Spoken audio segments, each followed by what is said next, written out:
Welcome to a special holiday edition of the One Up Yours podcast, final show of the year for Friday, December 22nd. Shane's here and has brought us... As promised, I brought the good stuff. And now I can actually tell you what it is. I can never remember it. It's George T. Stagg. It's I'm from Kentucky, and this is the finest Kentucky bourbon that's available. So. I will attest to that. So it was very good. We'll be accepting these as gifts. The Fantastic Five is all here because the foursome is not foursome. Skip is definitely the five. He's important.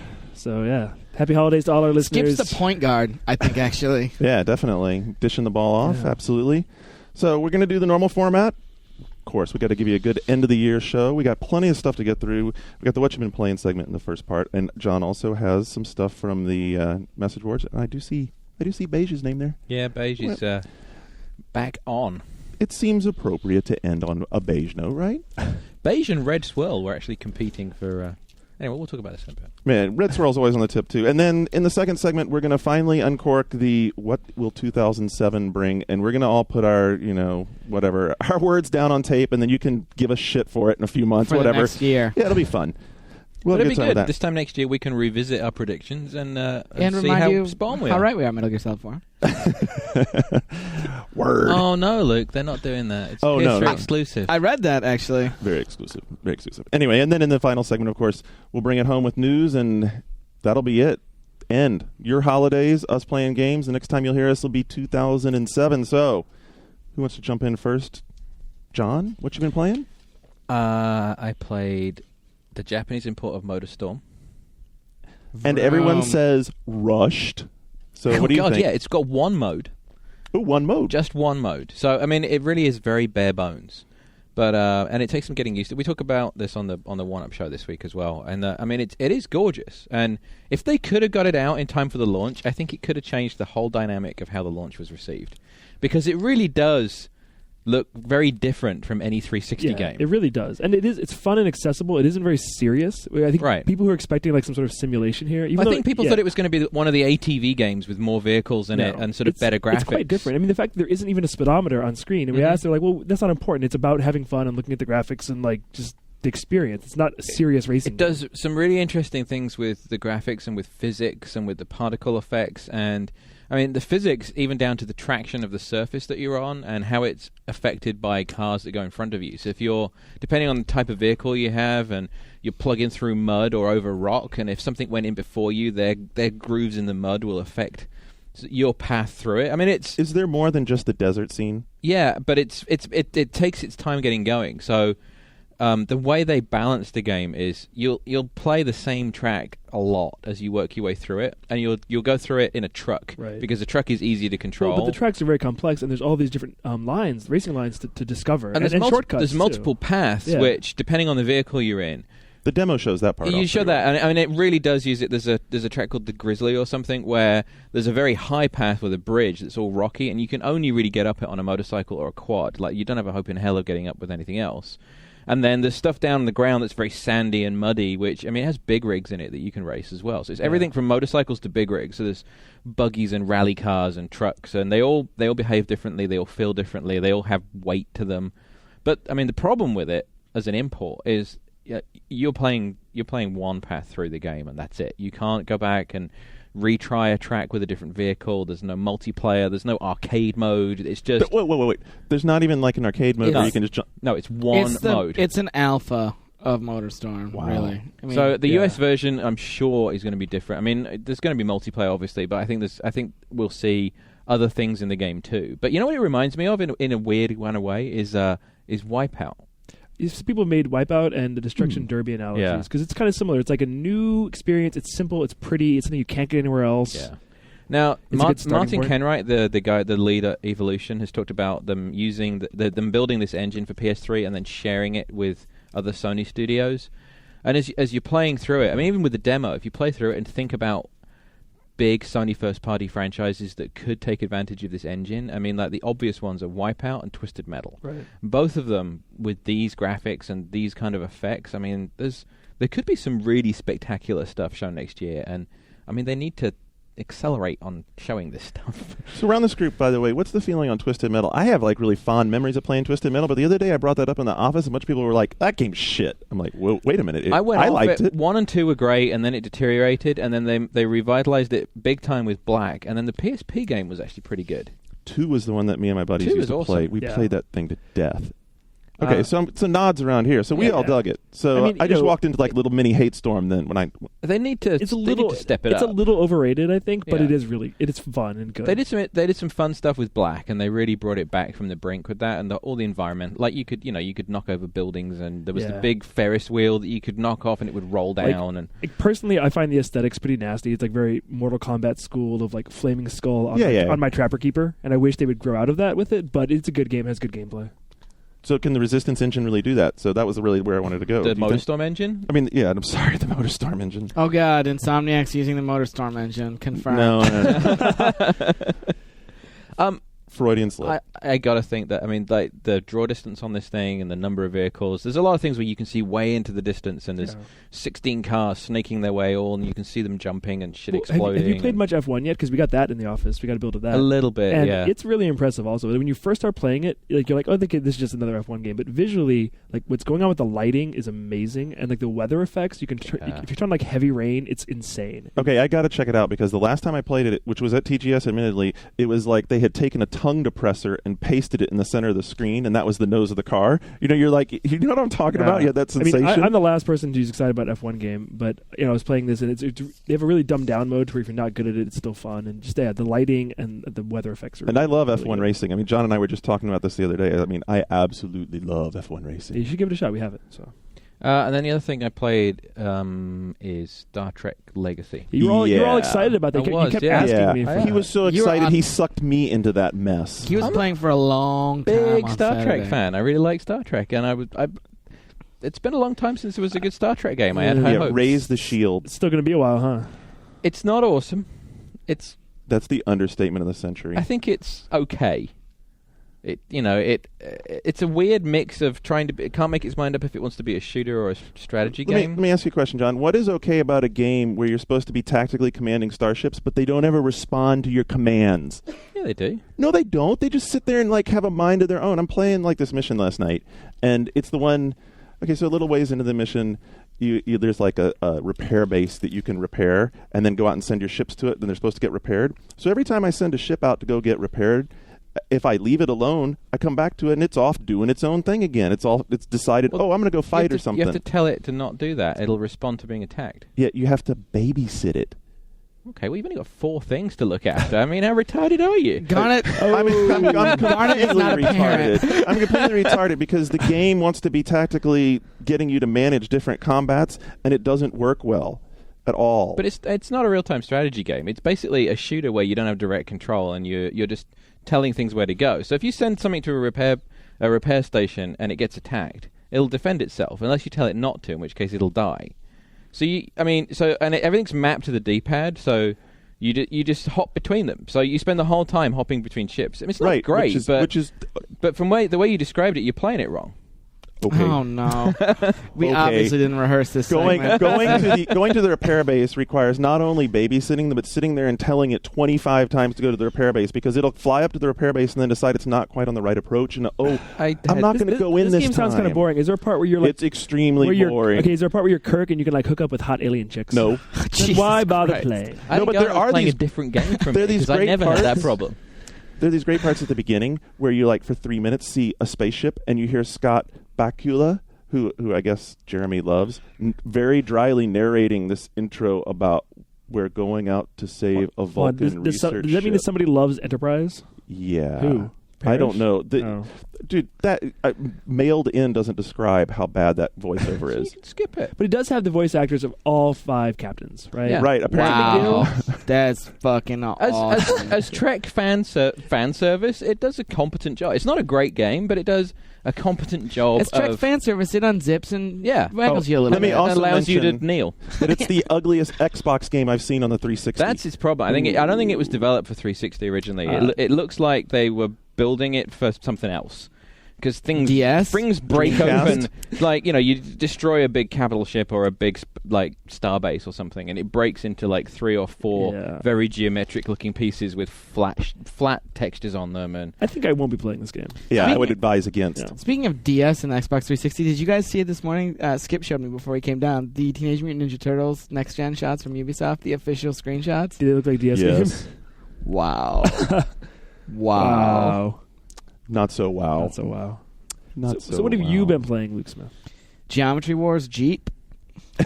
Oh yeah, that game. The two stick shooter. Jeepometry Wars. Yeah, it's I from. played that for a little bit. It looked really nice. It's great. I really liked it. It reminds me of like really old school shooters like Commando it's like and Mercs Akari and yeah, it's good. It's a lot of fun. It's very like the music is super cheesy, and like the cutscene music is so like it felt like Point Break. Like I don't know why I would draw that comparison, but it totally felt Point like Break's a good time. like Point Break level of cheesiness. Makes me want to watch Point Break. Kinda, yeah. And it was it's ridiculously cheesy, but it's super super fun. It is for $10 like the embodiment of what live arcade games post Geometry Wars should be. Like it is like if developers are making, and I don't mean like everyone go out and make a fucking 2-stick shooter. That's not what I'm saying. But I'm saying like a $10 game. It's a great value for $10. I think I felt much better about that than Small Arms. I tried it, and I'm like, I could spend a decent amount of time, and if I can't decide what to play, you'd put it on, you'd play up to the next checkpoint, and feel. It's a game to play when you're making your mind up what you want to play. It's weird. Yeah, it's totally. And we got into this long discussion at lunch the other day about like Geometry Wars and Assault Heroes, and like the 2-stick shooting aesthetic it's something where it can be successful, and like where Geometry Wars ends up being this really sort of abstract experience where like I'm shooting Apple Jacks, lots of them, and it's very infinite. Assault Heroes grounds you in like this, like a war zone with like screaming Indians and advancement and bosses, and deploys pretty much this. The screaming Indians not so popular in my house. Yeah, I don't because it's relentless. It'll just do that for ages until you kill them. Yeah, I felt like I don't know. I felt like a little racist. Yeah, like they're like here. It's like the old Serious Sam bomber guys. When they're in the tutorial, it's like when you face a lot of guys, you use a nuke, and then you hear like and it's like Did you ever play? Much? Did you play Serious Sam ever? It's really very much like those bomber guys. This is really like that. And there's like a really cool, well developed combo system if you're a score whore, but also the checkpoint system lets you just pick up and go. Like if you finish a checkpoint and get a game over, you can just pick back up and keep going. Your score resets, but you can go through and finish the game and then go to particular areas that you like. It's not much, but the part that for me was like, wow, they really put a lot of thought in this game was the whole get out of the truck, go down into the underground, into the bases, into and the go bases, through and I clear like the that. bases. That adds like the loaded parts. Yeah, the loaded parts, that adds like a whole nother layer to it. You're like, wow, this is a really well-developed game. There's a lot to do here. It's a lot of fun. I wish the art was better. Art's shitty. I wish it was a little bit better. Yeah, it's a picky thing on a game that's only $10. And well worth the $10. I haven't played Novodrome yet this week, but that's like 3 weeks in a row, new games. They're feeling the pressure as Nintendo shits out. What do they poop out this week for? They had to time this. They had to have this thought out because you don't just magically snap your fingers and have 3 original content games ready to go like that. Well, remember we had interviews earlier in the year with the guys from the Behemoth, and they said that Castle Crashers was pre-Christmas, or they were hoping for holidays. So like keep in mind that Microsoft's not talking about it. That game is still very much on the horizon, and there's a bunch of really cool stuff that we'll talk about. What kind of game is that? It's from the guys who made Carmageddon. It's a car combat. It's a car combat, 8 players versus 15 arenas, 20 weapons, something like that. The handling model in Carmageddon was way ahead of its time. It was awesome, where you could like power slide into stuff, and the game was so sick. It was pretty sick. Death Race 2000 Incarnate was awesome. So aside from that, I'm by the time this airs, I'll be playing with my new phone, which is like that's the real what you've been playing this week. A bunch of us from the office decided to go out and get blackjacks this week. The new cool phone, it's official. Yeah, I guess so. I am not cool at all. Well, your phone does look a little bit clunky in comparison. It's kind of fat, looks gazoon. Yeah. Hey. The Treo 680 is really crying because Singular's trying to sell that at the same time. Which is like twice as thick. Yeah, the blackjack is awesome. Yeah, I'm looking forward Although it to does ship with 2 batteries, which makes me think if you want to use it for or anything, you're going to be running out of juice. Oh, people have already been talking about that. Yeah, no, you have to keep both charged because if you use it much halfway through the day, you're swapping batteries. It's a music player and a video. It wants to be an iPod and a phone and an email thing, and it's, yeah. I would have bought one a month ago because I saw this thing. I was in love with it. The problem is I'm in the middle of contract, so I have to go through that whole call-up customer service and argue with them for an hour thing. This is way off topic for us, but how much was it when you switched? My phone was $75. That's awesome. Yeah, like they always incentivize the hell out of you getting in there. Yeah, because I was month to month with Sprint. Because once you get to that month to month thing, just hold on to it. Yeah, that's the best bargaining chip. That's like the only bargaining chip you have as a cell phone consumer. Like, I'm month to month now, bitches. And you don't. In Sprint, you don't have a phone to compete. Well, I've been reading at Howard Forums, which is like my favorite spot to go for cell phone stuff. And apparently, if I call up and like really, really work customer service, I should be able to get a deal. Should be able to get a deal. Went to the store with the Amazon thing, like waved it in their face, and they're like, "Yeah, we can only do $200." And I was like, "Yeah, my credit card's not going to do that." Thanks, though.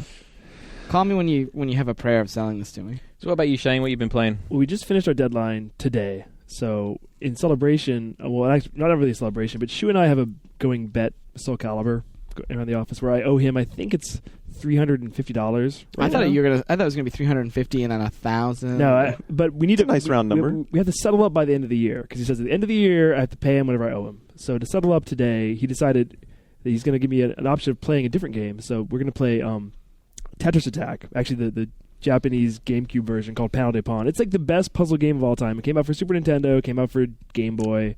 It came out on N64 called Pokemon Puzzle League. And it is the greatest puzzle game ever made, better than Tetris. A perfect 10. Maybe the best game ever made.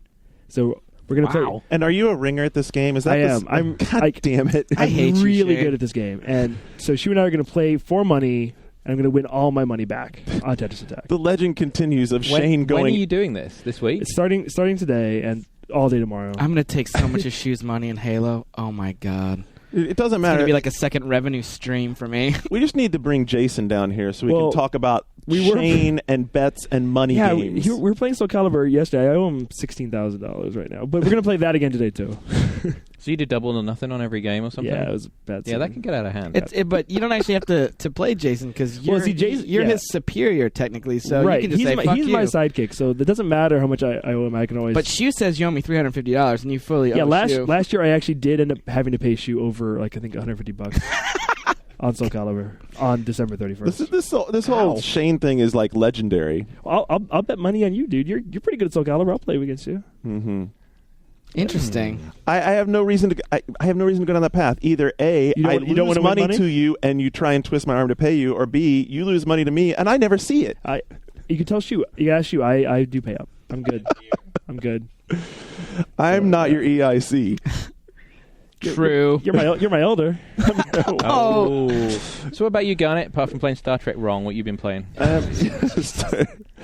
Is that the game title? Because from what you described, that's how it sounded. Whatever. I cannot argue with the Star Trek fan base. I'll just say that it's not worth your money. No, I agree. It's a rental. It's not a mess. It's not a purchase. But one thing that's interesting, if you are a Star Trek fan and more a Star Trek fan than a fan of this type of game, is that it's an official part of the mythology. So it actually explains a bunch about the Borg and the Vulcans and stuff. So which I know is really... It's helping you in canon. writing your fan fiction. It's exactly, yes. I now understand the Vulcan influence on the Borg. Your time-jumping Kirk and Picard slash fiction. Yeah. Wow. Did you just say slash at the same time I did? Yeah. Would you like spend too much time on the FF12 boards this morning? I've read John's work. I've been jumping around a lot, and so I finally did something I promised I would do when I wrote the review, which is I hopped into several games of Call of Duty 3 multiplayer so that I could check that out, because everyone, of course, banged on me for not talking enough about the multiplayer, and we had played multiplayer before I wrote the review in Activision set-up sessions, and I thought, okay, it's been long enough, I'm going to go back to it now. And we had this conversation walking down the street, Luke and I, the other day, about online gaming and console still hasn't gotten big enough. And this problem will probably happen to Resistance, because you go on to like Call of Duty 3 now, and yeah, there's a core of people playing, and they're really, really, really good. And if you're just there's not many of them. And there's not many of them. Oh, I have to interrupt with a quick funny story that she told me. Actually, this is about Full Auto 2. I witnessed that happening. A week after it came out, he was working on the review for the next issue of the magazine, and he was trying to play online, and he played one game, lost, and was the 4th ranked player in the world. Well, I was waiting in his office all day. He had a game open, and like the game won't start. You cannot start a game until 4 players join. Yeah, that's the. So minimum. he waited for hours for this. He waited for hours, and one guy would pop in, a third guy would sometimes pop in, but a 4th guy never popped in. So if you want, like, just for your pride as a gamer to say you were the best in the world at something, get a copy of Full Auto and go online. Like 5-6 games, you're gonna be the best there is. This is Full Auto 1.5 for PS3, right? Yeah.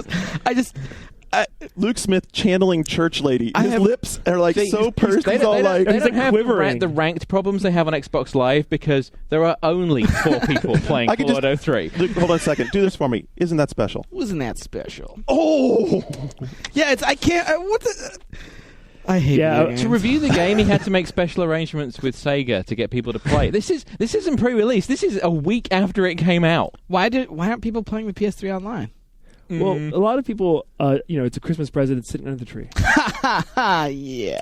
so the thing with Call Thank of you, Duty 3, Kaz. Back to you. to Sorry. wrap this back around for a second, is one thing I will say is there were several player matches, but if you want to get any accomplishments, you have to play ranked matches, right? And you go into the ranked matches, and I'm feeling bad because, I mean, I'm looking at, like, they have that true skill system that's supposed to, like, match you up with people, and I'm, like, ranking, like, 16, 17, 18, and there are guys in there that are, like, 42. This one guy's like, yeah, I'm number 5 in the world. I'm like, Jesus, this guy doesn't want me playing in So his game. is it that you get in a ranked match and suddenly it's like 10 headshots, you never even see anybody? They're so good because that happens. Like when the really good people are playing are like camping online games. Close. I played enough shooters that I can actually get in and play, but I also know that I'm holding back like the bottom of the team because I'm not playing like to the level of those guys. They know the maps inside out. They know every spot that they need to go. They know where their weapon is. They know. So do they you know think what it's inside too out. daunting for like a regular consumer to go online? See, that's the thing, especially like at Christmas, is there going to be a bunch of people that get this game at Christmas. They're going to go online and they're going to play. If they want to play ranked to get achievements, they're going to walk into this buzzsaw, and it's not going to be good for them. And for all the people who have been playing it that are serious, they're going to be. Why do we want these guys muddying up our game? All the achievements are on ranked games? As usual. Oh, Jesus Christ. Thank you for saying that. That needs to stop, too. In addition to, like, everyone fucking up multiplayer in general and just not being able to design a system that is remotely correct or interesting for a multiplayer game, like, stop with the ranked achievements. That was one of the things. And I They don't think take we ever... it too serious. Look, Xbox Live is not some kind of CPL. We're going to like have a championship game, world, and competition. Some of them are just because it's insane. Do you remember the Burnout achievements where you had to have the most viewed video clip in the world for at least 10 seconds or something, and it was just like... Yeah, Live needs to get their shit straight on this. In that, just because a game is ranked doesn't mean it has to be like super serious. There's no reason. So for Call of Duty 3 to play a ranked game, all you get to choose is what game mode you think you'd like to play, and it doesn't even necessarily give you that mode. So like, let's say I like War. War is like the coolest mode out of that. I click War. Is that like Team Slayer, basically? War is like where Speak there's to me in a language I know.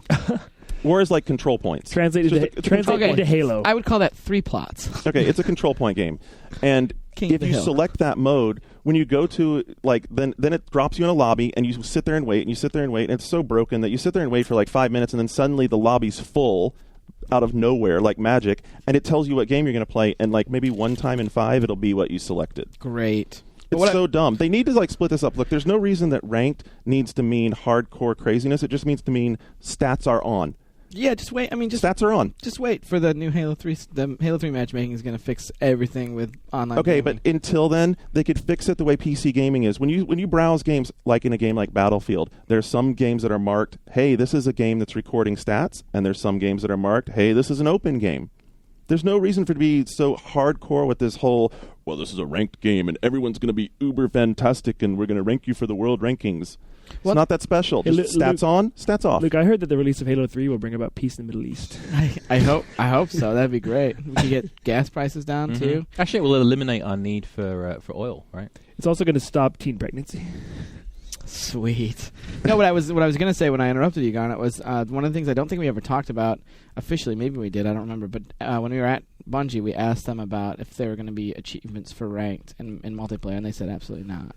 That the achievements for Halo 3 that have a multiplayer component will not have anything to do with the ranking stuff. So, I mean, hopefully that sticks. But I mean, the A lot hearts of games seem to be in now the they'll right give you an place. achievement for playing or for completing a multiplayer game, Right. and then anything beyond that is just completely unreasonable. Yeah, they just Microsoft needs to like philosophically get this sorted out, and because they've like built this whole big aura around ranked games being so special, like you're competing for the trophy and it's some great competition. Look, it's just frickin' playing games online. It shouldn't Most have of the to time be with people that you don't want to play with. player matches. Shouldn't have to be ghetto. I should be able to have player matches that are legit. Hey, Garnet, you're paying good money to play those games online. You better make sure it's a good experience. Hang on a sec. I'll be playing Full Auto 2 with the 2 other people in the world playing. But you'll be really highly ranked. It'll be awesome. That's right. My e-penis is going to be huge. Exactly. It's full 7 inches. All right, so those are plenty of things we've been playing. Luke's giving us Skip's giving us the let's move It's it so on hard thing. to tell who's who these days. I was looking at Luke and thinking, so John, Mm-hmm. shall we start into what the folks out there are talking about? Phoenix Drummer is starting to get very annoyed about the Wii supply situation. You should be. He's not alone there.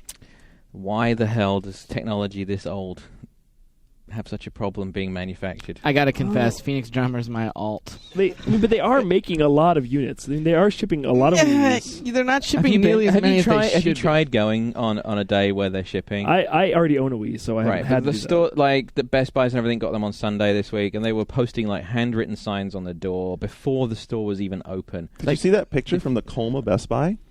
There were like 200 people in line, and they had like, what, 12? 12. It's 12. ridiculous. That's not. I mean, that's not ship. That's not a shipment. Yeah. That's like half a box. It's a dribble turning up. Anyway, there's a thread around that, and I think there's a lot of people starting to get really annoyed about that.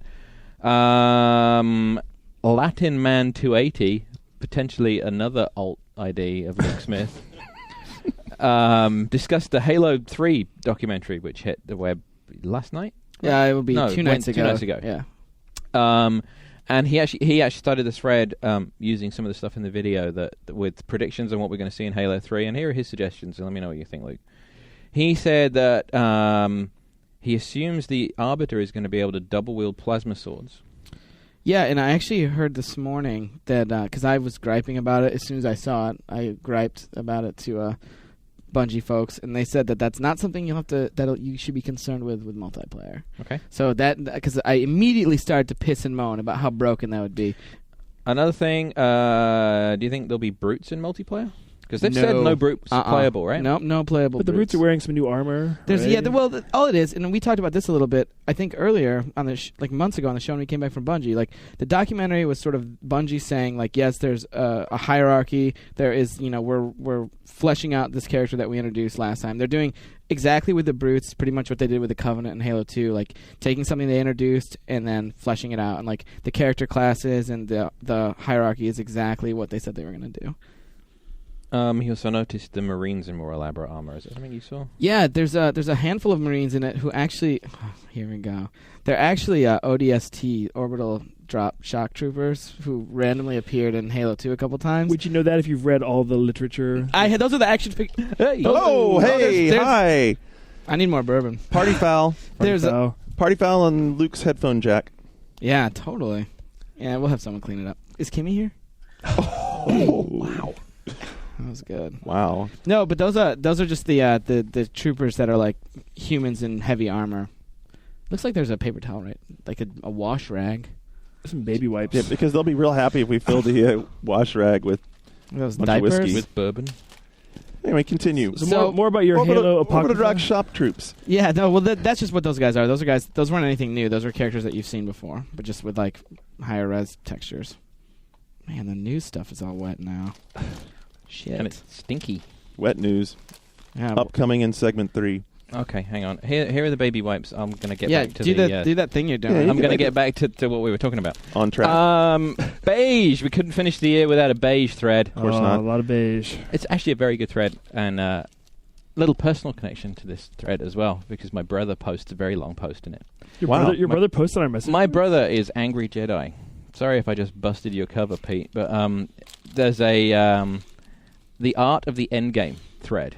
What's up? Oh, just the smell. It's my eyes water. The Art of the Endgame, which was inspired at the Art of Endgame, was inspired by a thread posted a couple of weeks ago that was, did anyone ever really beat Mother Brain? Yes. Shane did. And just talking about just sort of what the payoff is like at the end of the game. And you talked about this in the past, and we were talking the other day actually about the end of Halo Combat Evolved. Yeah. On how great the scene was. Because it wasn't a big boss, you were running away. Yeah. Essentially. And how and the pacing of it was so good. And so few games do that Very well. few games know how Half-Life. to end a game correctly. Like, you And know- I think a lot of people that have beaten Zelda now are a little sort of like, well, I think the problem with that is the last 2 dungeons aren't real dungeons. But I think the last encounter is really cool. But I think people expected, because the dungeons in that game are so amazing, that the last dungeon would be like the best one. Instead, Yeah. it's kind of like an afterthought. So this turned into, and this is where my brother was posting about sort of endgame tropes, where you have the sort of the big climactic showdown, or the boss who won't quit, or there's a sort of the what the fuck ending where they completely twist everything, and it's one of those fast growing beige threads with a lot Boy, of people contributing. So I it's tell a ya, really good thread. As a genre, the shooter genre has had the worst trouble trying to figure out endings, because Halo is certainly the exception. Halo 2 says, Halo 2 is more like the rule. yeah. Yeah, Just like a kind of like a and I mean, we all talk about how great Half-Life is, and both Half-Life and Half-Life 2 endings just the suck, just the absolute suck. Well, it's very often but it's not just the sort of the very end. It's everything building up to the end and how you reach that final point. And I Right. think so few games get the pacing right or the flow of it right. And anyway, so jump No, I into agree, and that. I think that's where the shooters really struggle, is because the shooters get so caught up in the flow and the pace of the game that when they get to the end, they're just, what do we do now? Mm-hmm. I think 2 games in recent years that really, really impressed me with their end games were Metal Gear Solid 3 and Resident Evil 4. They're Yeah. both, like, they took it in directions you didn't expect. They both lasted longer than I expected them to. And I was surprised by what happened and entertained. Perfect Yeah. examples.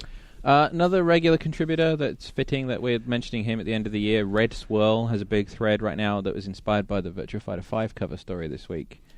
Do people really think fighting games are dead? No. And then post some queries as to why it might be the case, citing things like the death of arcades. I don't think dead so much as just like stuck in a rut as far as development and innovation. I mean, I think in terms of being a mainstream genre that sells a lot of copies, it's definitely on the wane. But they're not dead. They're still making great games. And I think that 07 is going to be a really good year for fighting games. And they might come back into prominence. Yeah. If they're on the wane, they're just waiting for the right opportunity to come back. I mean, that's Right. always the way the needs to cycle work out goes. how to do something different with them. I mean, Exactly. people have been experimenting, but it's been failing. I like the Fight Night Well, first-person I thing mean, we talked but about a like- few weeks ago, and As a really serious fighting game fan, I don't want them to do anything different with them. I just think people need to, like, Okay, but do you want Soul Calibur 4? yes, Really? yes. I mean, don't you? I'm sorry, I kind of disagree. At this point, for me, Soul Calibur 3 does everything I want out of where Oh. Soul Calibur is. you're wrong. Okay. Fair enough. And on that note, speaking of people saying other people are wrong, Giordino has a very, very long and continues to contribute to this thread, telling everyone that Viva Pinata is not a well-made game. What? Okay. It's a Shane alt. Citing the AI, the doctor mechanic, the fact that your garden can get full, that tending plants is boring, that which sparked a big debate, which to his credit, he defends very well throughout the thread, but a lot of people are jumping on that as sort of the way you're supposed to play and enjoy Viva Pinata. So whether you're a fan or someone that, well, presumably someone that didn't buy it because no one did, Yeah. it's definitely worth checking out. He calls us out a number of times for getting too excited about it. So. Oh, good for him. And then lastly, Revolution Now poses a question: has high def ruined you? I think he means spoiling games for you rather than ruining you financially, which is something else that can happen. Saying that he felt that Zelda looked a lot less impressive because he was used to HD stuff on 360, which spawned essentially a very long graphics whore thread. But I think it's something that people are really starting to notice. It's that There's a big division. Yeah. Well, if you get to a point where anything that's not 720p or 1080i, you just can't handle anymore. Well, just that all of a sudden most games look good now because of PS3 and 360. Like, the average game looks pretty good. Yeah. And then when you look at, like, Wii games, they don't look as good. I'm going to withhold commenting on that until after I played Zelda over the Christmas break, Yeah. because I think that'll be the acid test. I mean, it looks good. It's a good-looking game. Yeah, game. You got to keep that. I mean, excellent art direction and, like, very, a lot of good art assets, but just in terms of fidelity. Right, so I think Yeah. that's why that would be a good acid test for whether or not high def has totally spoiled you, because that's a game where the rest of the game ought to be able to overcome that if it's overcomable. It does. Overcomable. Overcomable. It's a good She word. said. All right, so we're going to have a 2-week break, guys. So when we come back next time and we do What You've Been Playing, we should have, like, all kinds of crazy stuff, including probably a lot of stuff that was, like, on our pile of shames. So Yeah. that'll give us something to look forward to. When we come back on the other side of this break, though, we're going to talk about what we'll be doing in 07. That could be scary. We could be on record. You'll find out in just a minute if you hang around. You're listening to One Up Yours, part of the One Up Radio Network.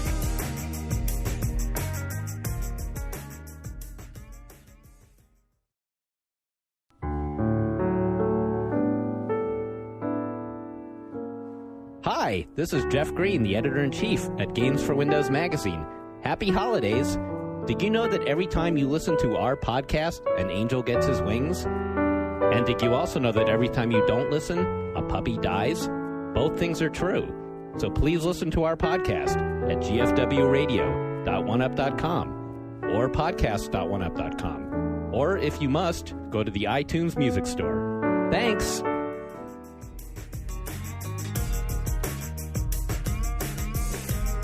All right, fellas, if 2006 was the year that finally we can say next gen is here, whether it's Sony or anybody else, all the consoles are out now, right? So 2007 ought to be the year we get all the games. Like the first time we start seeing real product, like we get past the launch and the launch doldrums and get into real live games that were developed for the consoles. Shane, you've been under the gun for PS3.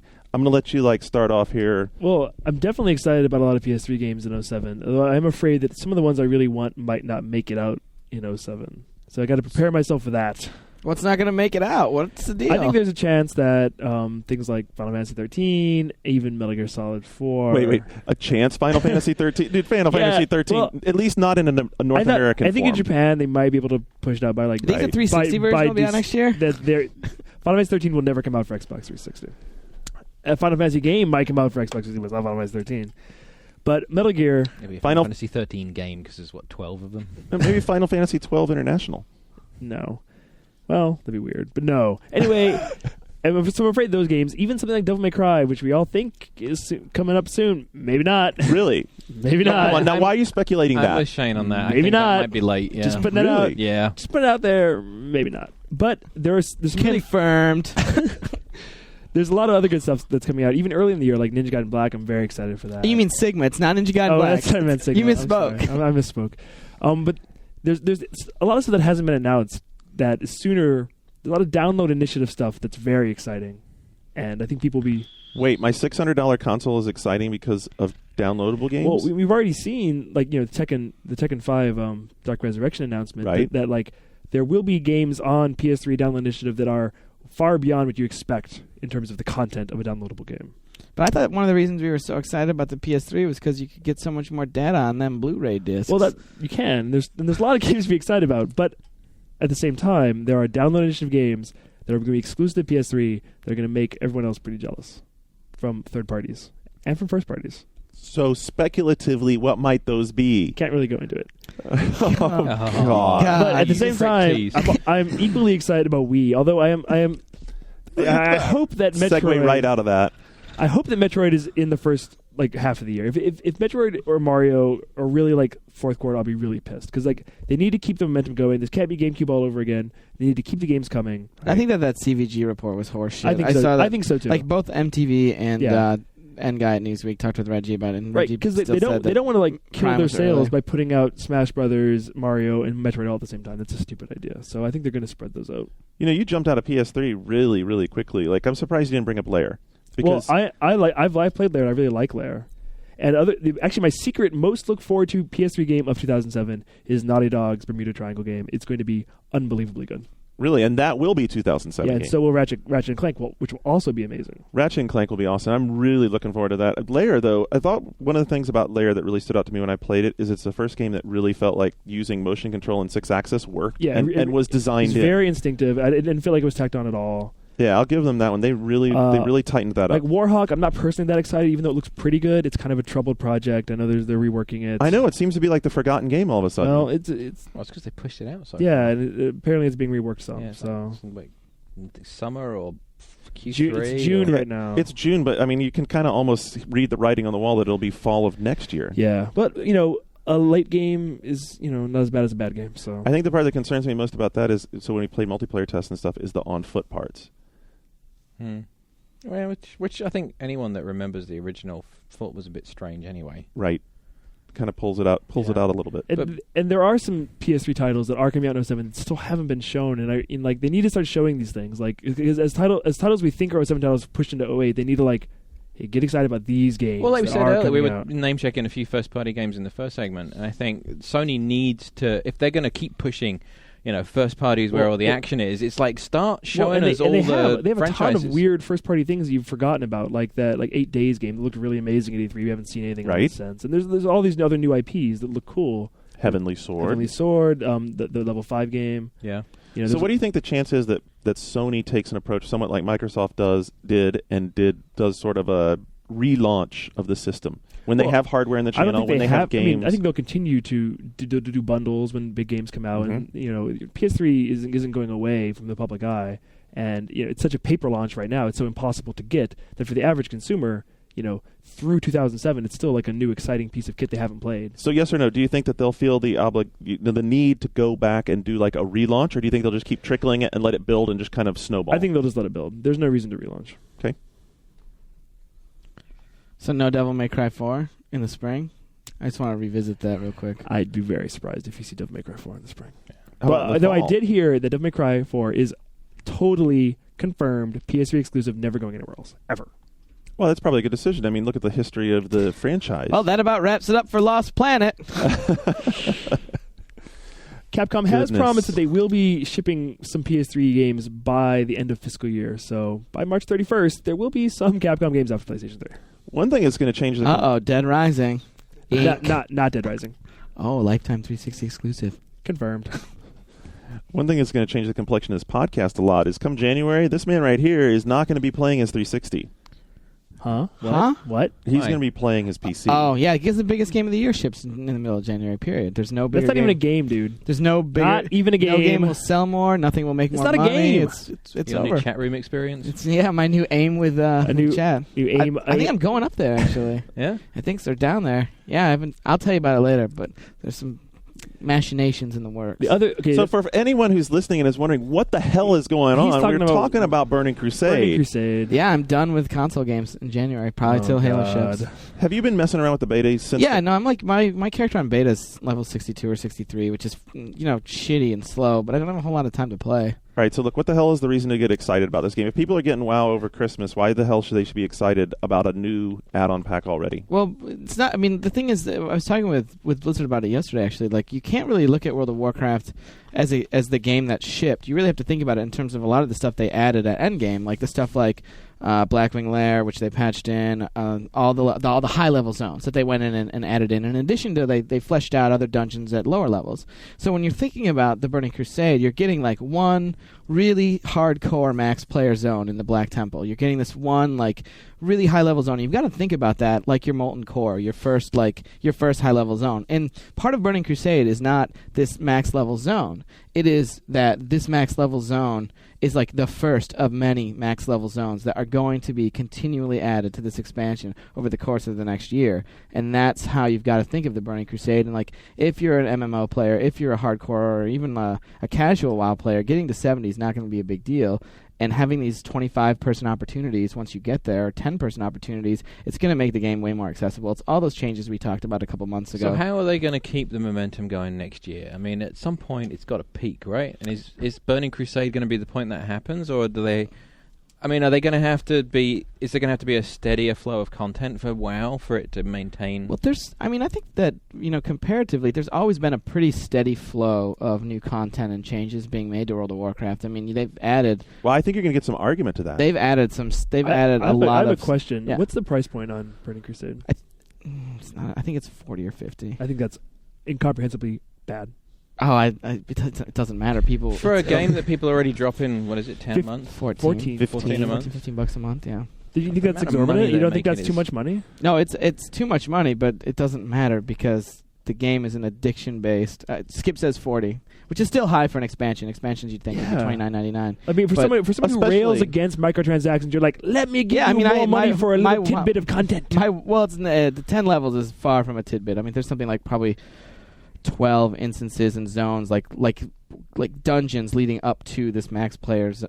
And there are 2 new races, right? Yeah, the 2 new races you start all over from 1 to 60. 2 new races, but no new classes. Lame. I don't care about the new classes stuff. They've had such a hard time getting PvP right in World of Warcraft anyway that like I would much rather have them not expand the classes and fuck up the game anymore and continue to refine the PvP dynamic, especially the changes that come to the game in the process of leveling past 60. I mean, the character power changes completely. Okay, look, out of respect to the hardcore players, I will defer to their judgment on this, but to me, as someone who played up to 60 and then has now pretty much decided, I mean, Skip and I talked about this the other day, I'm kind of done with WoW. I mean, I go back to it and I'm like, you know what, I've done this.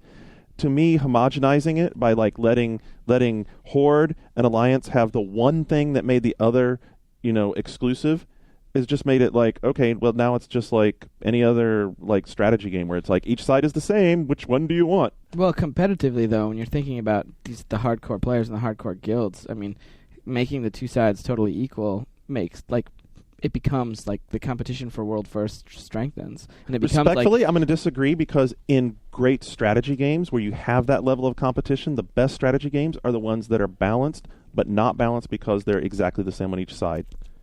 It's totally different fighting another player versus racing to kill a boss first. Do you have anything else you're playing next year? Not that I'm cutting you off talking about WoW. Yeah, no, enough WoW. There's a bunch of stuff I'm really excited for. I'm excited for Marathon next spring on Live. I think that'll be good. Anything not made by. Well, here's the Bungie? thing. Like, no, I'm not. I don't really know how good it'll be. Like, John and I were joking about it. Like, I really hope that if they do a marathon, that it'll be like. We haven't really done many predictions yet. Let's start busting out some predictions. Okay, well, so here's what we think. Like, if Marathon is coming to life, do we know for sure it's coming to life? Well, no, we don't know for sure that it's coming to life. We have heard that perhaps Marathon is potentially being done for 360, and if it is we don't know if it's going to be enhanced or it's the original or right. But what it could be is a test for user reception on whether that could be the next franchise that gets fleshed out. It fits in with the Halo universe, but it's a different type of game. Bungie needs something past Halo 3. I'm glad to see Bungie's really branching out into a new. Well, the thing is, type of game. I don't even necessarily know that Bungie would be the team making Marathon. Like my guess is that if there's a Marathon in the works, it might be that Splinter Cell that just jumped off from Bungie. I think they're called Certain Affinity, and their first task is making maps for Halo 2. They're doing the Halo 2 maps, and then maybe they're also working on a live arcade game. It's a small team, be a pretty capable first effort. Yeah. I think that I think you'll see new Geometry Wars soon, way sooner. About than you time. think. I know, but like, how are you going to change? Like, I don't know, multiplayer. Hello. Well, yeah, like co-op Geometry Wars would be pretty awesome. They talked about that like a year ago. So something like that. I think that I don't know. I know other stuff that I'm not gonna. That it's more like Shane EGM. Well, stuff. I thought another thing I want to talk about is that PSP, which we've been good. I'm glad you're talking about pretty this. negative about PSP on the show. But I think there are some really exciting games actually coming for PSP from third parties next year that are going to surprise a lot of people. Like but I can't talk about them. But at the same time... Oh, it's not a prediction if you can't say what it is. But the real prediction is it's going to be tough because at the same time these exciting games are getting announced, maybe PSP 2 is getting announced too. That game that you guys said is coming to Live Arcade, that Symphony of the Night game. What about it? Just saying. That's still coming. It's still Xbox coming Live. sometime. When will Konami stop banging the fucking Symphony of the Night drum? It's getting boring. It's a good drum to bang. Yeah, but come on. How long ago was it? I'll dance that beat for 10 more years. Oh, Would you look, dance- would you here's dance to it on Symphony a of the Night handheld? on the Sure. DS again. Here is on, like, it's like, how many 2D Castlevania games do we have to, 20, put up with? 30. It's like, 40. I don't care what platform it's on. It's the You don't care? It's the same fucking game. But are you saying that you want Castlevania 3D? No, I'm just like, Okay, leave it thank alone goodness. until you can think of something interesting to do with it. So wait, why else am I going to be playing my PSP again? Other reasons.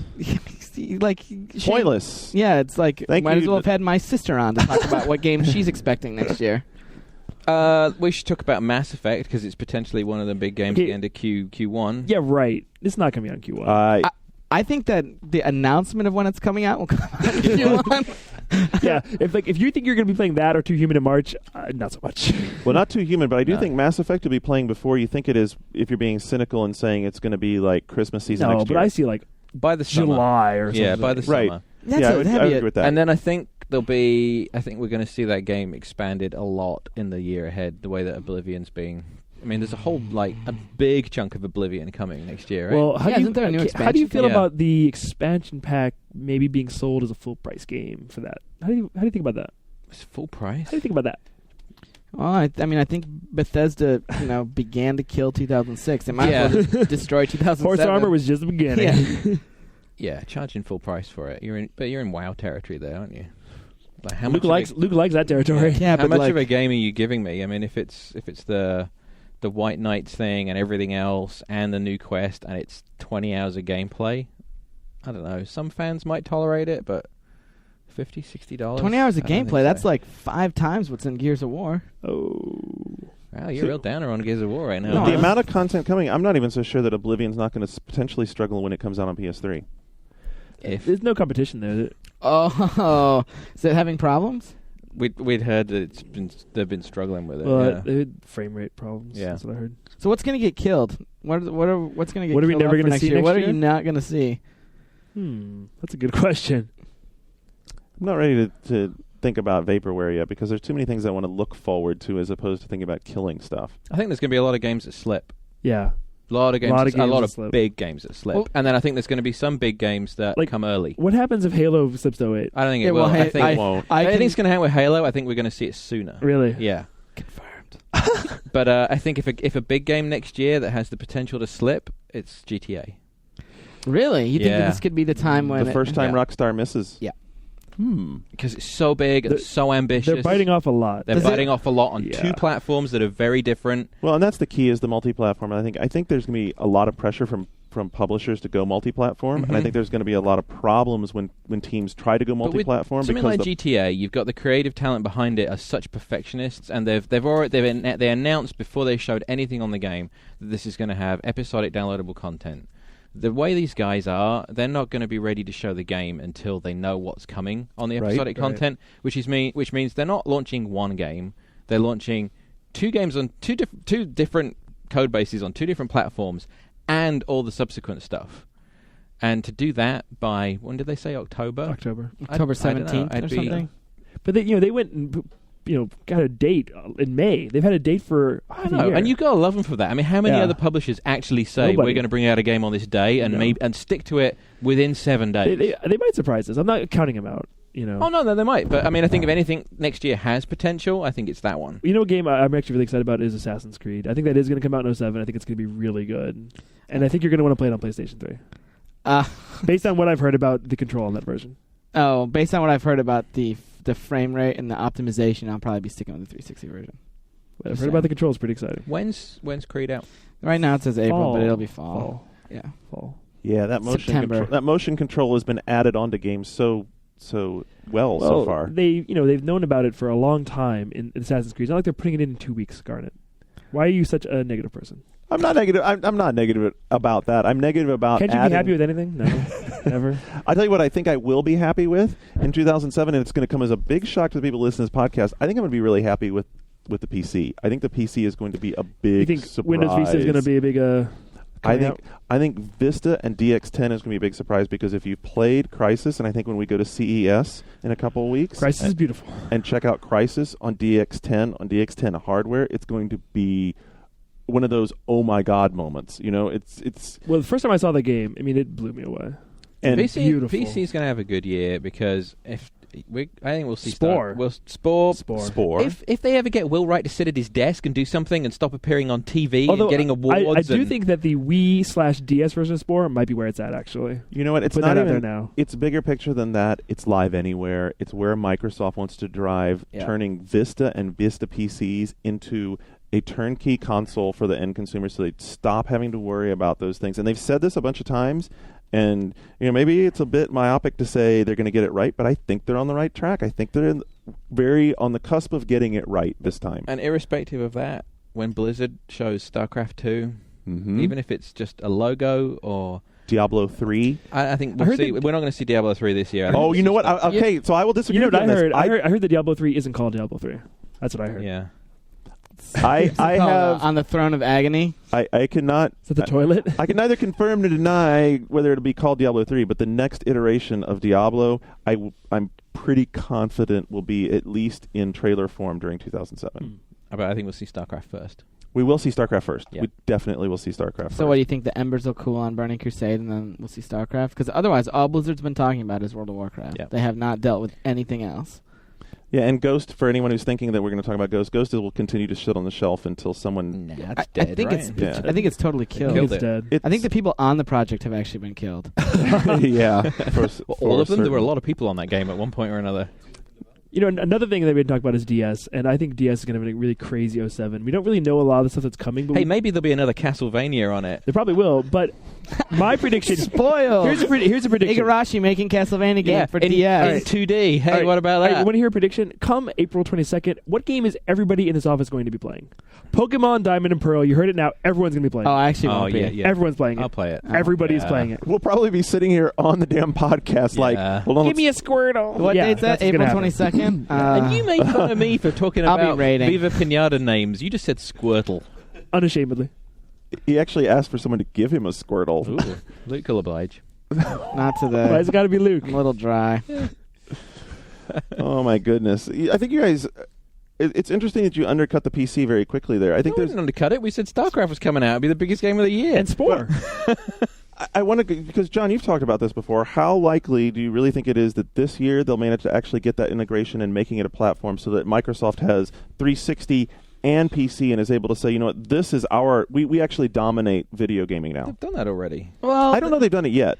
I was thinking about this the other day. Like Live Anywhere, as they introduced it to us back at E3, and Right. they've said jack and shit about it since Right. then, other than being like, Shadowrun will do it.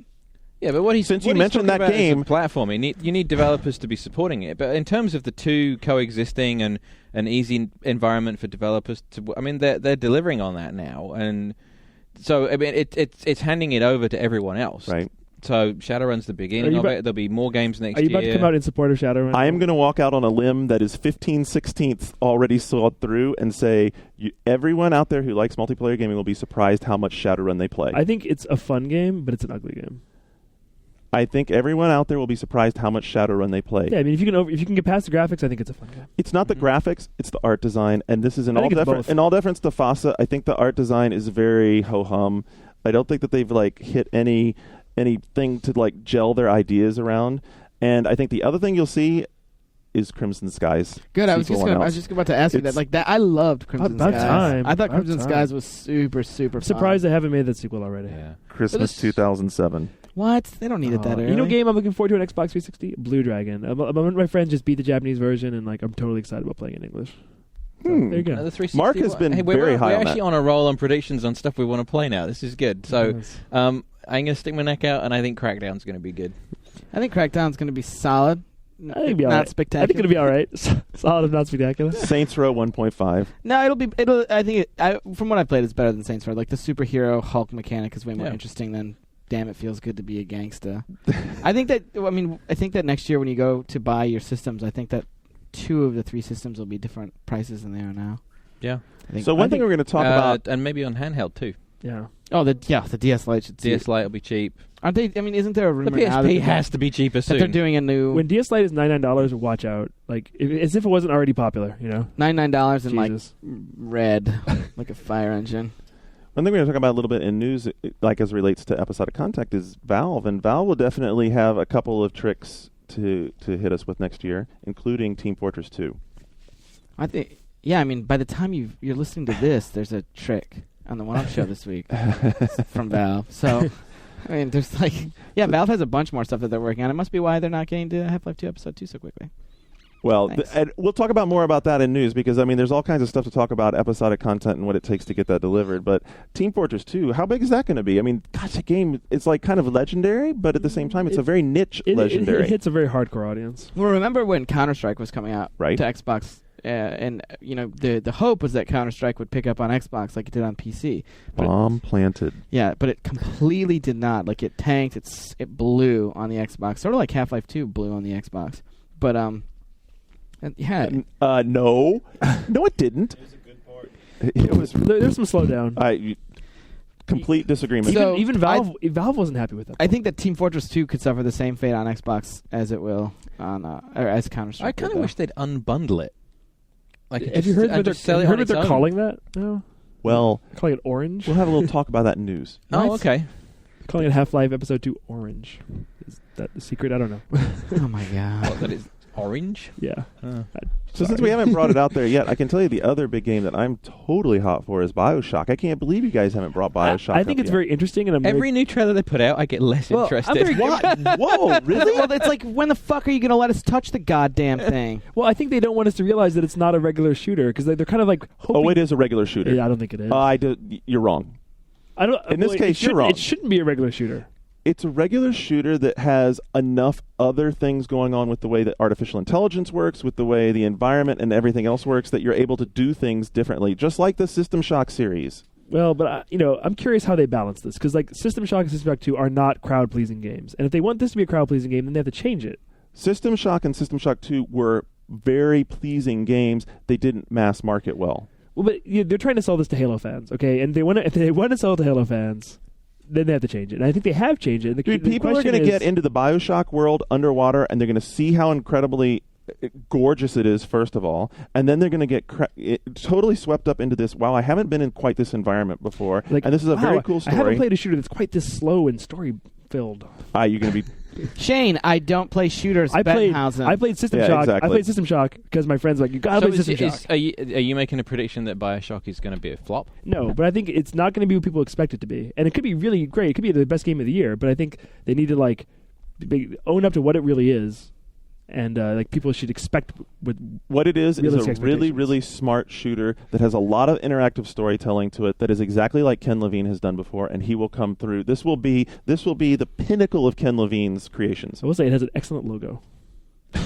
Well, that's all. That's really. That's great. That'll be perfect. It looks really good on those pre-order boxes. What else? Forza 2 might come out, and Gran Turismo might not.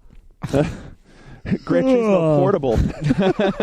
Oh, I'm sorry. Were you talking about boring driving games? That sell millions. How many copies of Gran Turismo sell? You'd think they'd be 34 million. Yeah, you'd think they'd be trying a bit harder to get another one out. Well, they're giving one for free, actually. In Japan. They're giving the one we've already played for free, It's also right? coming out here. Forza's going to... Isn't that supposed to be March-ish now? Yes. But not? But didn't they already announce PGR4? Let's just wait for that one, huh? I want something to play with my wireless wheel. Right. That's still in the box, but it weighs like 50 pounds. I think the area that Forza is probably really, really trying to come up with something innovative in is trying to make online racing happen. Something like the Toka guys thought about with Race Driver, and trying to actually make this real virtual racing league. I think that's probably something those guys aspire to. But Forza was an excellent game, so as much as we're not excited about it, it's going to be good. You guys aren't excited. I'm excited about crazy for it. Are you kidding me? But I'm excited. I think they killed their I'm own... feeling slighted by your yawn. I think they damaged Forza's potential by announcing PGR4. I think it was a bad move, and I think they shouldn't have done it. I totally disagree. Completely different games. I'm uber hot for Forza 2. All right. You're wrong. Again, wow, it's twice. It's awesome. 2-1. I win. I think that's a good spot to end it and go to news. Right there. Old man owning the new 30. Owned by old man. Wow. Oh, it's all right. Anyway, we'll be back in a minute with more news, a wrap-up, a year-end news segment. We didn't talk about Nintendo at all. I did. We talked about DS being cheaper and there being a Castlevania on DS. Okay. Yeah. I just don't want people to bitch and piss and moan. We didn't say any Wii stuff. I did. I talked about Metroid. Aside from the first-party games, there's probably nothing to talk about. Really. Okay, look, I'll throw in more out there. Retro will announce a new game, and it won't be Metroid. And EA has a lot of original stuff for Wii that's actually cool. How about that? Wow, right going into news. Bombshells. Boom. Hang around. We'll be back in a minute with the news.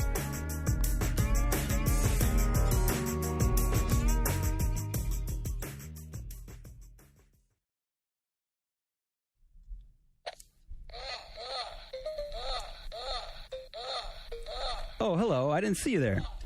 But as long as you're here, let me tell you about EGM Live, the weekly podcast from the editors of Electronic Gaming Monthly, along with the wonderful sounds of... EGM Live comes action-packed with special guests, late-breaking news, fanboy-baiting commentary, behind-the-scenes tales of office tomfoolery, and trivia contests with fantabulous prizes. Download it now at egmlive.oneup.com or subscribe to it through iTunes. EGM Live is part of the OneUp Radio Network, taped in the Ziff Davis offices in San Francisco. It is not actually live, and contest prizes are not guaranteed to be fantabulous.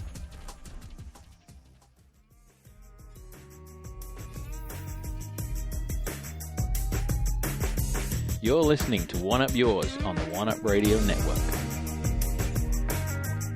All right, and we're back and ready to hit the news. And I don't know, man, I'm starting to feel a little melancholy. It's like the end of the year's last segment.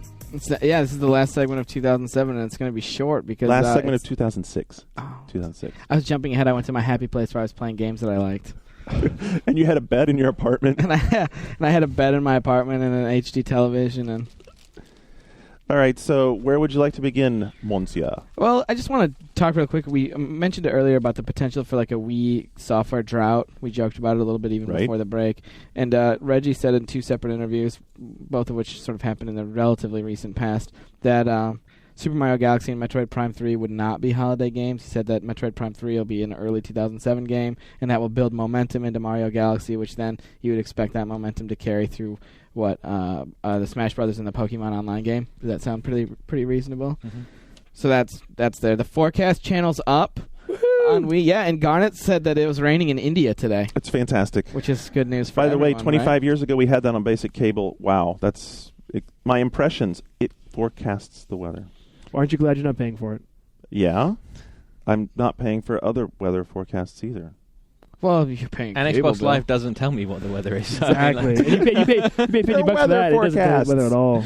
God, who cares? what else you got? Nintendo Wii is still hard to buy. It's impossible to get. So It's not impossible to get. They're Listen, shipping. like- There's units in stores right now. no, there's not. Some stores. There's more. I bet you right now there's more PS3s on store shelves than there are Nintendo Wiis. Okay. We've talked about it earlier. The Wii as a potential port machine. How about the Wii getting a port of a PSP port of a PS2 port? That'd be the Prince of Persia. Prince of Persia Rival Yeah. Swords is a PSP game from a PS2 game. How about the new Medal of to the Wii? Honor coming to PS2 and Wii? Like we talked about before, it's like that development paradigm where it's going to be like, hey, we're making a PS2 game. Let's put it on the Wii. It's free money. Do you blame them? I don't blame them. I blame the gamers who buy it. Yeah, me It's too. their fault.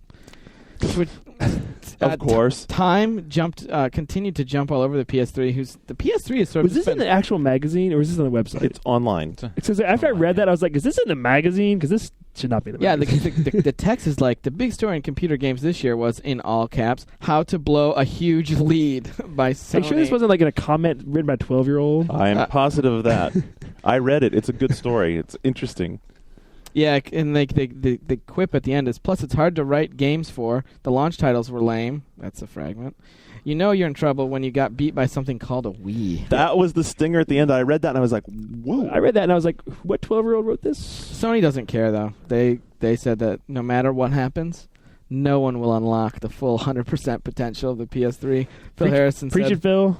I fervently believe that the biggest challenge we face is that this is something different. Phil Harrison also asked for the term video game to be reinvented. You know what I like? I like when I spend $600 on something and they reassure me that I'll never get my money's worth out of it. Well, actually, Phil Harrison Shane sent me this great quote from Phil, and to paraphrase, it was something to the effect of like, "We're really happy that Nintendo's selling all of these DSs. They're future consumers for us." Like Nintendo's growing the gaming market. That's a great funnel into Sony's hardware. Right, because they're bringing in all these like non-traditional gamers. Sure. Next. Flow is delayed to 2007. How is a game that's already finished delayed? I can play it on my computer, I think, right now. For free. Dude's already gotten his grade on that project. Thanks very much. It's a fun game. Didn't they book him up for like 3 more? It's a fun game. It is a very fun game. It's It's fun. cool. It's fun. It's nice distraction. It uses 6-axis very well. It's a fantastic screensaver.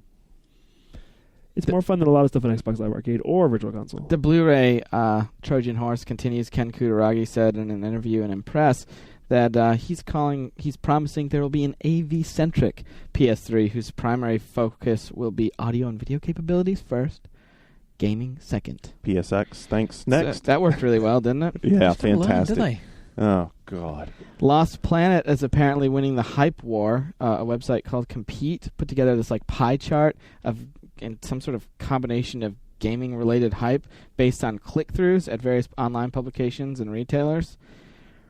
Lost Planet has 51% of the total vote. Other games that appeared were College Hoops 2K7 with 5%, Phoenix Wright 4%, Rainbow Six Vegas 15%, and WarioWare with 25%. People are really excited about games that get 7s and 8s, aren't they? Yeah, well, that's Lots of them. that's all of those. That's all of them. Spoiled. A lot of games get 7s and 8s. A lot of games get 7s and 8s. We talked about it a little bit earlier. The Halo 3 video documentary came up. It's interesting that Bungie's showing this much this early, and I wonder if this IV trickle is going to continue or if this is just Microsoft pushing before the holidays to be like, hey, we've got this Halo game that's coming out. Or Yeah, is it or- really that early? Exactly. Well, Next. It is early Yeah. for our industry. Or is it? July, Depends bereave. when you assume the launch of the game is. May. July, bereave. 7th of the year. Okay. 777. Gra 2 coming out They think that Gears of War was good for about 10 minutes. 10 minutes recycled. Gra, I thought was good for about 14 seconds. I think the new Gra 2 trailers. And Luke, I think that new Gra 2 trailer is some really nice CG. Again, they didn't learn, did they? No. Not so much. Chris Satchel said in an interview with GameIndustry.biz, I think the Wii is of interest, but I'm not sure what its long potential is. It's super strong for Nintendo's first party, but beyond that, Yeah, and Microsoft's first party is so strong that I understand why he would say that. Yeah, well, I mean, do they really need their first party to be strong? I mean, they don't have like shitty-looking downports of third-party games. Star Trek, whatever, says hi. The entire Wii catalog says what's up. Oh. Finally, in news, Christmas is a very important time for all of us. It's for some of us, Hanukkah is very important, but Kwanzaa. But those others didn't get the other religions and faiths didn't get to have an immaculate conception, and maybe the Christians didn't either. But there's going to be one this week because a virgin Komodo dragon will be giving birth this week. It's somehow that is amazing. It's going to be born at the London Zoo. These eggs.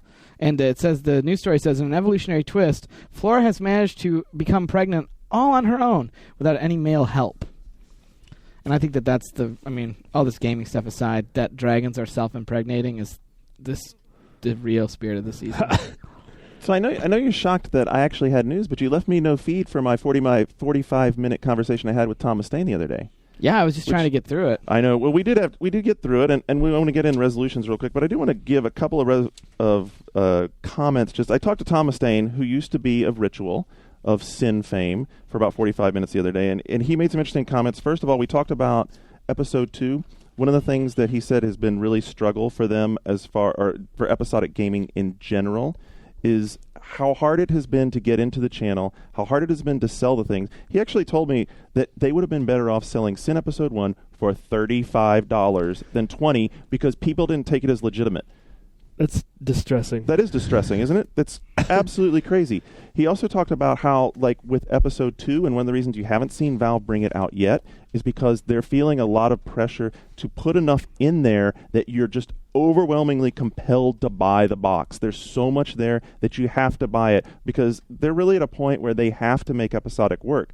They have Steam down. They have lots of stuff on the Steam library that, it's a legitimate storefront, but they have to give you so much that you're compelled to buy it because he speculated that Episode 1 might not quite hit the sales numbers that everyone... A lot of the stuff on Steam looks very expensive for what it is. Well, I was actually talking to Tim Schafer of Double Fine last night, and he was saying that, Psychonauts hasn't sold as well on Steam as they expected, and Steam in general isn't selling what people thought it would. Well, I was looking, when I was poking around after playing Metal Gear Portable Ops, and it reminded me of Jagged Alliance. Well, Jagged Alliance 2 is available for download on Steam, and it's a game from 1999 or something. It's $20. Oh, that's too much. Too much. Which is crazy for something that old, and I think there's some variances with the pricing. I think it's the same problem we see on Live, where because there isn't a price structure and people just sort of partner with Steam and can charge whatever they want or whatever they think they can get away with, that you end up with these sort of disproportionate so because this is rare, I'm supposed to pay more, or what's the deal here? So anyway, drop by the site because in addition to talking about Sin, we also talked about Severity, the CPL game. And I'm going to have a little preview up of that you can check out. It's I don't know, who knows, competitive shooters, right? Mm-hmm. Interesting side genre. Anyway, so we'll get to that. So now as we get out of here at the end of the year, Shane, Luke, John, me, resolutions for 2007. I resolved to open my PlayStation 3, unpack it, hook it up, sign up for online, add all my friends, and play through Resistance before January 1st. Luke. Scoff. I resolved to, by the end of next year, actually own all 3 next-gen consoles. Does that include Wii? Yeah, well, I mean, at some point, there'll be a game worth playing on it. You're calling it next-gen? Well, now gen. Currently available. On store shelves. But I will not do anything to buy any of them that is any more complicated than walking into the store and having it be on the shelves. Yeah.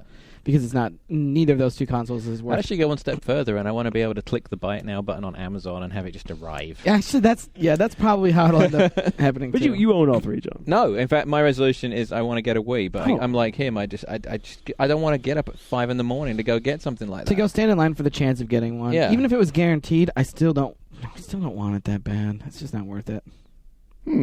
My resolution to close this out is to, a year ago, this one-up podcast in general was just a mess, and I didn't know what to do with it. And fortunately, Skip helped, come on board with me and give it direction, and it's really, really awesome to see what's happened to it. It's like so amazing to be sitting here with you guys now and doing this Oh, show. shucks. Oh, fuck off! On that note, God damn it! here's Man, I get a little misty here's a eyed over resolution here. for all of us that at some point next year we'll do the show live.